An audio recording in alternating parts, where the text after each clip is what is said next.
Hello and welcome. My name is Octavius Black. I'm CEO of MindGym, and I'm incredibly excited to be here with you and with Kathy Wilson, our creative director, to talk about this most vital and thrilling topic, the challenge of inclusion. Are you one of us?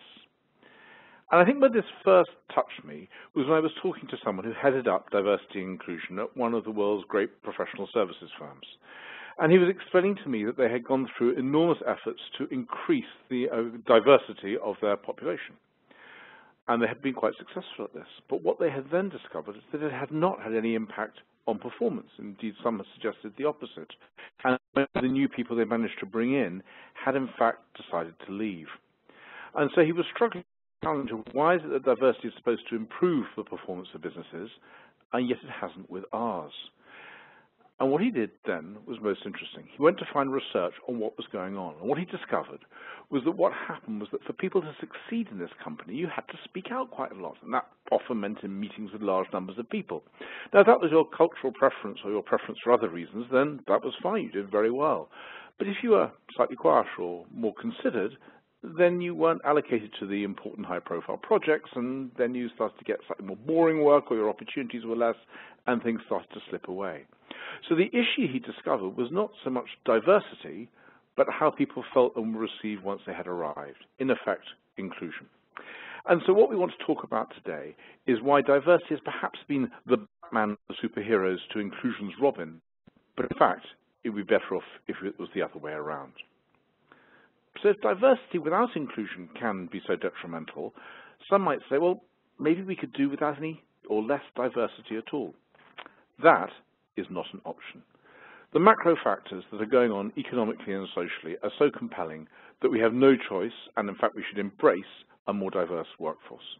I was talking with the head of resourcing at a major consumer company, and he pointed out that in the United Kingdom there are about 4,000 chemistry graduates a year. About a third of those come from overseas and return.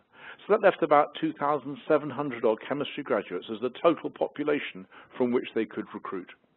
In China, he said, there are 10 times as many chemistry graduates, and the number is growing exponentially each year. If we want good chemists, we know where to go. So that was one of many examples of where different skills exist in different parts of the world or from different groups of people. We were working not so long ago with a retail bank that was struggling in a particular part of the country where there was a large Portuguese population. They tried very hard to incentivize their local retail bank staff to learn Portuguese, but this proved incredibly hard work. Not many were willing to sign up, and those that did didn't get beyond a few basic words. Then they hit across the solution, which was to hire Portuguese people and teach them about banking, which proved both a lot easier and a lot more successful. And businesses are increasingly realizing that if they don't represent their target consumers, they're going to find it an awful lot harder to connect with them. We also see that legislation is changing the nature of the diversity that we need to have in our organizations, and that an aging population is where people are living longer but are economically going to be less supportive with less generous pension schemes, means that in that respect, the working population is going to need to change as well. So lots of things that are driving diversity. And it's not that businesses haven't noticed this, they most certainly have. We've seen the growth in a new role of Chief Diversity Officer, the person responsible not just for gathering the information on how diverse an organization is, but for changing that, for increasing the proportion, for example, of women at senior levels. And we have seen that growth in the number of women at senior levels. We see more flexible working arrangements. We see much more to support mentoring programs. And this has increased the demographic mix, if you like, of the people who are at work. But that, as we learned from the professional services company a little while ago, is not nearly enough. In a study on how people feel at work, we discovered that 61% of employees feel they have to bend themselves out of shape in order to fit in. Now, this not only feels and sounds incredibly uncomfortable, it's also not very good for them or for any of us. When we have to bend ourselves out of shape, we perform worse. We know that people who play to their strengths or in flow outperform those that don't. That sense of having to put a smile on, or to change our behavior in meetings, or to change our behavior in how we report and how we deport ourselves, means that our energies and our attentions are focused on things that are unconstructive and are likely to induce destructive stress. So we know that this is not a good place to be. We also know that most frighteningly of all, perhaps, when we feel that sense of being excluded, of being on the outside of the group, it has much the same, it affects the same part of our brain as that moment of physical pain. When I think back to my days at school, when people were picked for sports teams, there were always two people left at the end. There was Tim and there was me. And I can still remember all those decades later, that sense of being excluded, the last one to be chosen. And I realise now that it had the same effect on my brain chemistry as when I was finally on the playing field and the ball hit me on the head and went in completely the wrong direction. So physical pain and psychological pain are affecting the same parts of our brain. That we are feeling that sense of exclusion and the psychological pain. So at an individual level, this is not good news. It's also not good news from an organizational level. Those organizations which have high diversity, which as we saw earlier they most definitely need, but low inclusion, are much more likely to have legal contests on the number of discrimination cases. They're much more likely to have absenteeism, and partly for the point I mentioned earlier about having to bend ourselves out of shape and the effect it has on stress, and they're much more likely to have greater levels of conflict. They're also likely to see a decline in business performance. And there are many studies that show that, for example, that the growth of those companies with more women on boards is 26% higher over the last 6 years than those with no women on boards. But what we wanted to look at was to share with you data that shows the impact of inclusion, not just diversity, on business results. So two studies I want to point you to now. Oops, and I got a little bit excited with my slides there. There we are. The first is from the Centre for Talent. And this is an extensive study that in 2013 looked at 75 corporations over 192 countries. And we did an assessment on what counted as an inclusive organization or not. And then they correlated that with the degree to which the company had seen either an improved market share or captured a new market. And you can see on the graph on the left a very significant uplift in those organizations with an inclusive culture in their ability both to improve market share and to get into new markets.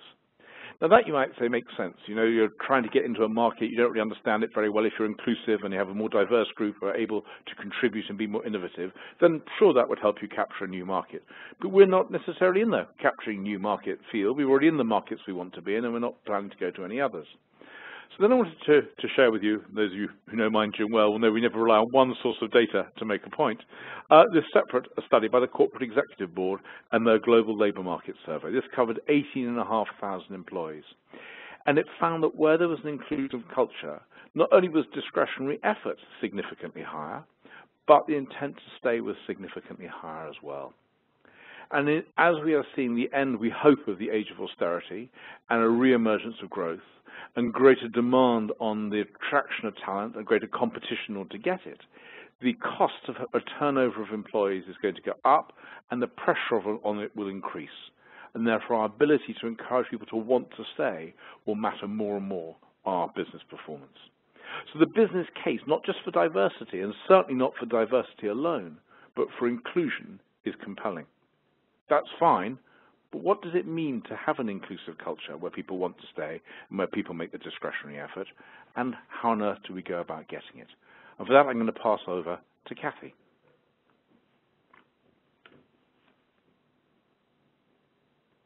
I'm hoping people can hear me. Thanks for that. So I think the first thing to have to do at this point is to really identify what do we mean by an inclusive culture, and we spent quite a lot of time looking into the research to determine what underlies it. Inclusive culture is used very commonly now and as a shortcut and a shorthand, and often we mean different things. What we've identified are three things in particular. We've identified the fact that we're talking about something that underpins, sorry, we're just trying to find the right slide now. We're talking about a culture that has psychological safety at its root. Psychological safety that allows people to be protected from feeling excluded, that actually properly integrates difference within an organization, and one that allows people to express who they are at work, to embrace their uniqueness. That's what we mean by an inclusive culture. That's what creates an inclusive culture. Often people talk about it and imply that it means a culture of consensus. It means the culture of including everyone in every decision all the time and not getting a result and not making decisions, and that's where it can go wrong. So we see it sitting hand in hand with a meritocracy. They're not either ors, they're both, they're ands. So that's a really, really important piece to understand. Essentially, we talk about getting the right people in the right place at the right time. That's what an inclusive culture should be able to do. So how easy is it to do that? Actually, to coin the phrase from Stephen Young, who was the Chief Diversity Officer for JP Morgan and now has made a real name for himself in the area of micro-messaging and micro-iniquities, he talks about, actually, we can manage the elephants whilst the ants walk by. So a lot of effort is being put into managing the elephants, the policies, the big set pieces, putting into place systems and structures that can really help. But actually, what can we do to really control behaviour on a day-to-day basis at a micro level?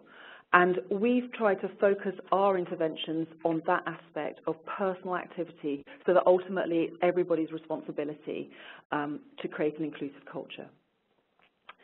So what that actually looks like is we've broken it down into 3 key aspects. We've broken it down into a workout that focuses on individual identity and the importance of allowing people around us and ourselves to be our fullest selves, our expanded selves at work, and the impact that brings. We focus on breaking bias and actually how do we really understand what's going on in our unconscious minds that enables us to, that actually can get in the way of making the right decisions at the right time. And the third aspect of what we focus on is really what are the inclusive behaviours that actually make the difference? What do we have to do to be inclusive and what does it look like? So they're the structures of the 3 workouts, and I'd just like to unpack them in a little more detail and explain some of the concepts that we have.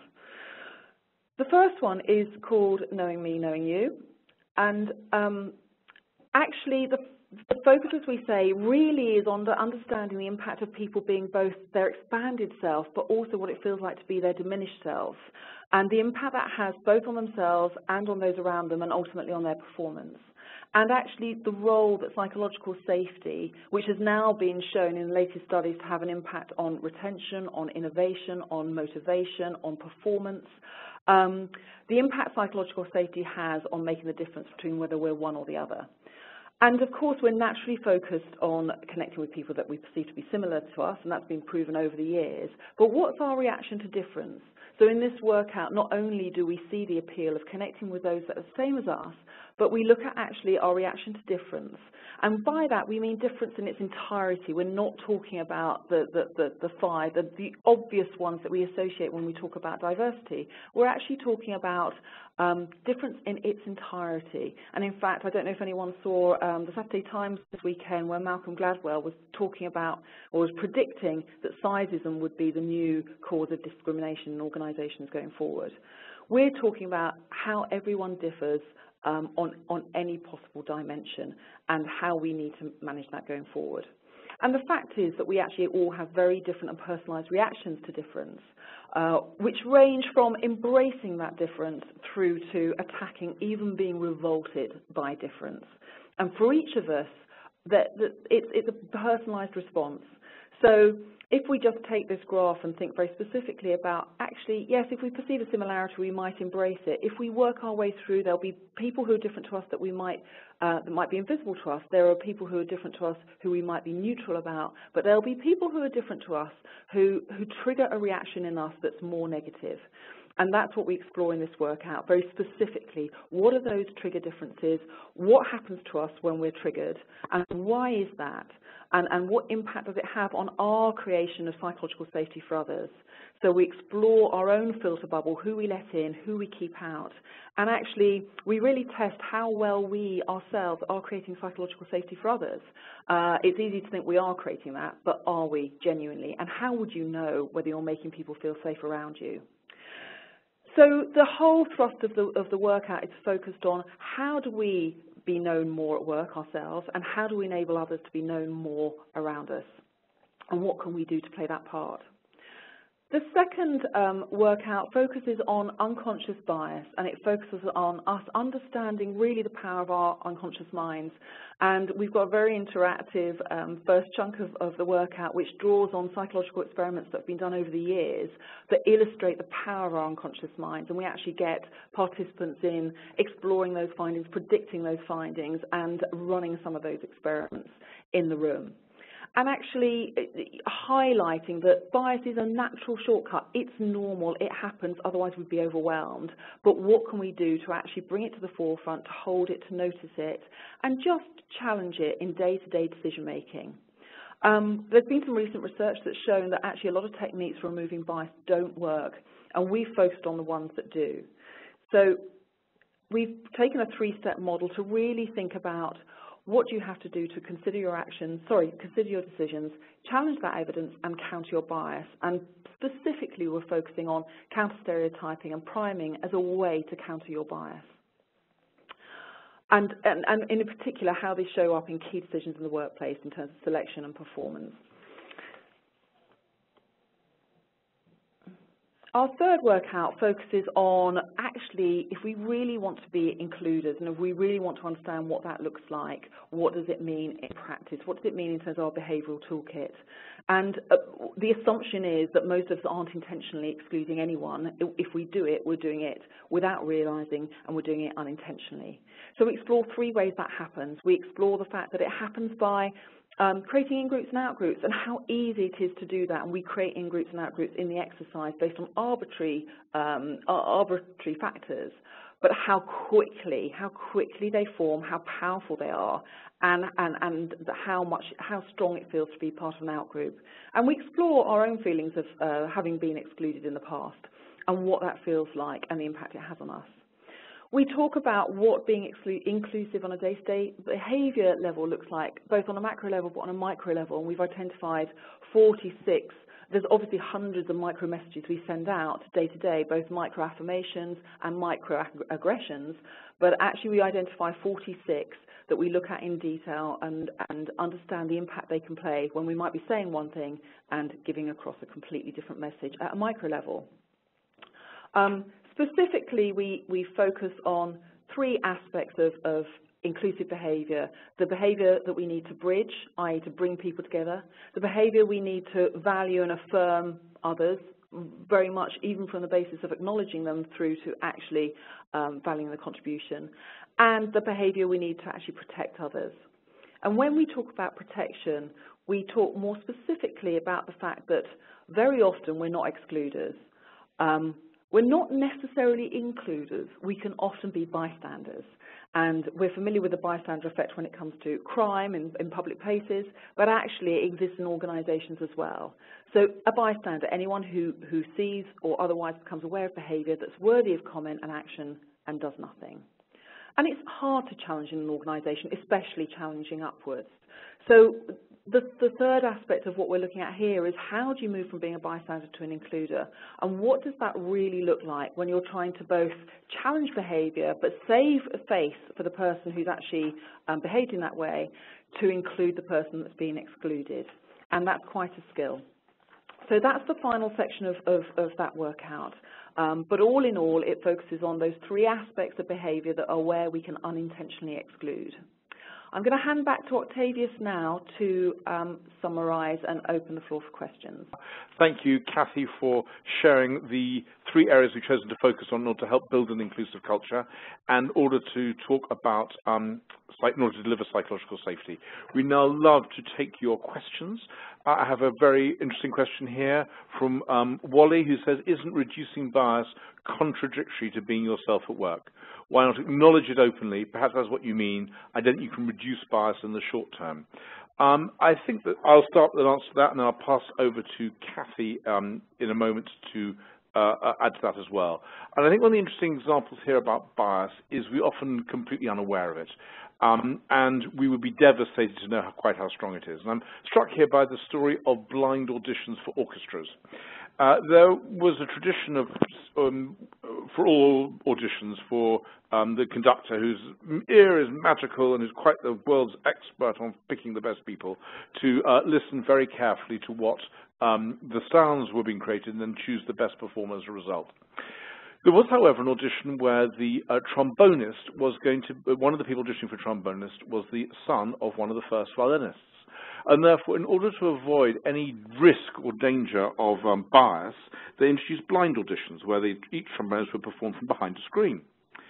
Now, the letters were sent out to all the various trombonists from this as it so happens, German orchestra, including some abroad, and sometimes things got a little lost in translation. So an invitation was sent, in fact, to a woman, thinking dressed as Herr, the German for Mr., thinking it was a gentleman.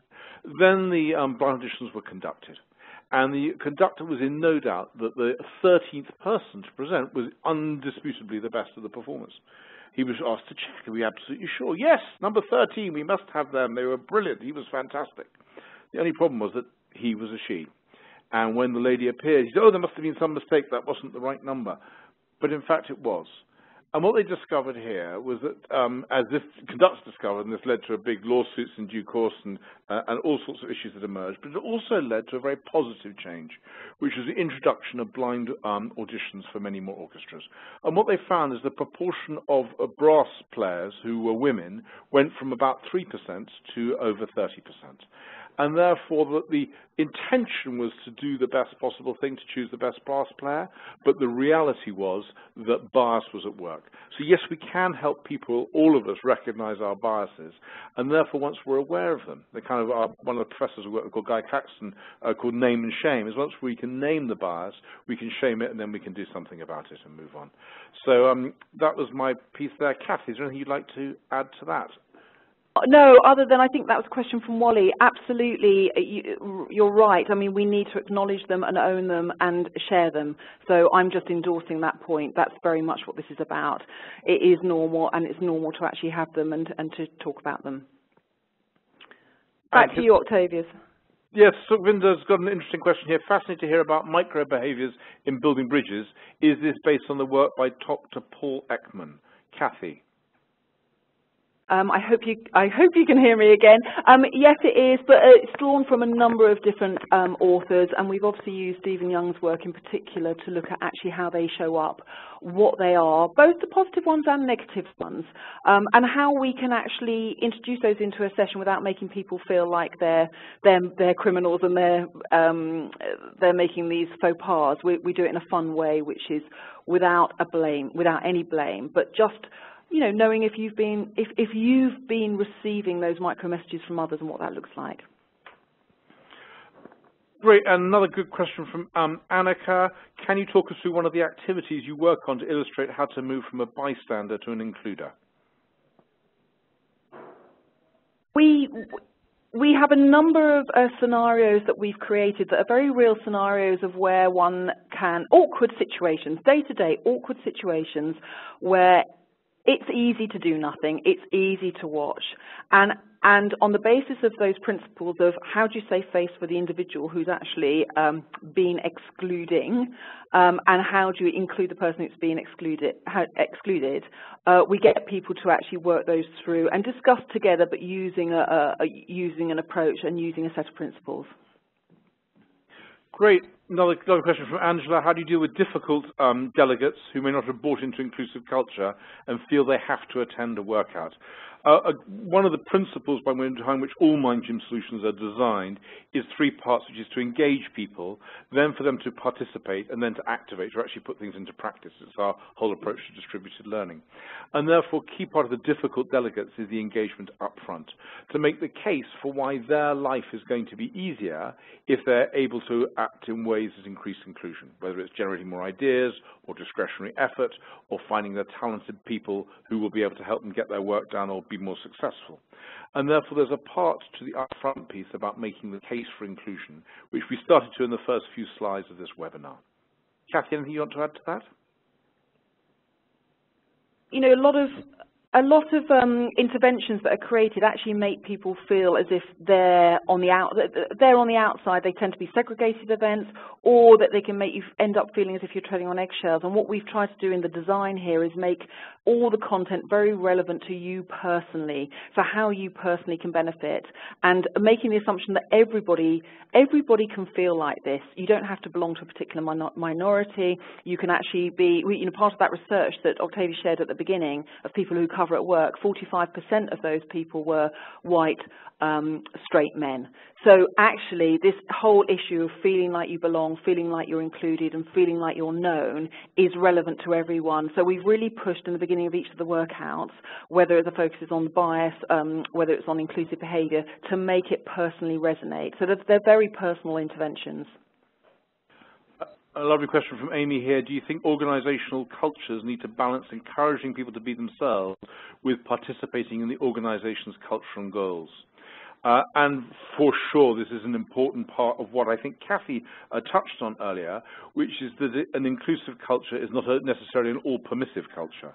There's the challenge of both being belonging to what an organisation stands for, being a member of that team, believing in where the organisation is going, and also people being able to be themselves within that context. And some people say, look, Goldman Sachs, for example, has part of their induction, which they talk about all the things that people don't like about Goldman Sachs, but why we do and why we think they're important.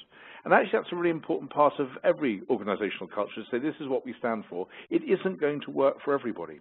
And there'll be some things on which we are not inclusive. We made a decision not to be inclusive. For example, at Core Mind Gym, we work with people who speak English fluently. That we are, by its very nature, excluding large numbers of people around the world. But we made that decision consciously because we believe that is an element that helps us be more productive. So yes, organisational cultures definitely need to be clear, but we also need to, within that, allow people that we've chosen or asked to join, who've chosen to join given they understand a bit about the culture, to be able to be themselves. Kathy, anything you'd like to add to that? No, I think that's plenty. Thank you. A lovely question from Dawn here. Do you have any advice for how we may continue to activate and sustain this mindset longer term once this workshop is over? Kathy. It's a really good question, Dawn. And, you know, that's the hardest question of all, is how do you, we can trigger responses, we can actually create a level of personal resonance in the session, and then it's about the activation process that follows. And we've obviously got, we're making sure we follow our model of learning, which is to engage people ahead of the event, to obviously participate in the event, and then to actually have some activation exercises that continue to prompt and push people in terms of what they're doing and how they can change their habits if need be. But there has to be a culture of mutual accountability, and that's what we're hoping to set up with these events. Sarah asked, do you run these workouts just in the UK or across Europe? Actually, we run them across the world. We have 300 qualified coaches, and we deliver locally in 30 countries. They are received broadly in similar ways because we broadly run them across multinational organizations. There are nuances and adaptations that we do make to make them more relevant, and in some countries the case for inclusion needs to be made more strongly than in others. There's a final question here. Can a business, large or small, be fully inclusive when organized by a hierarchy that almost adds a classist element to relationships? Daryl, I'm not sure I completely understand that question, which is why I'm going to hand it over to Kathy. Oh, you've done that with about 30 seconds to go. And it's a really profound question. Daryl, thank you very much. I'm really honestly not sure that I can genuinely answer that with any credibility at all. Can we come back to you on that one? Because I'm conscious of timing. I think the wider point is about how do you challenge upwards and how do you challenge your leadership team, and everyone has to be armed with a way of doing that that doesn't actually affect their careers, and it's a very tricky balance to get. Thank you, Kathy, for picking up that path. And I guess the final point I'd add to that is that as individuals, our lives are better if we are open to difference and if we are inclusive and we help people be their best selves, whether it's at work or at home or any other part of our lives. So I guess what we would suggest is always appeal to the self-interest that our lives will be richer if we embrace and welcome others. It will also help our companies be more profitable too. But that, if you like, is by the by. And on that note, it is a bye-bye from Kathy, from me. Do please get in touch with us. Our emails are on the screen. You can also follow me on Twitter at @OctaviusBlack and MindGym @TheMindGym. We hope you've enjoyed this. Thank you very much again for participating. With best wishes, goodbye. Goodbye.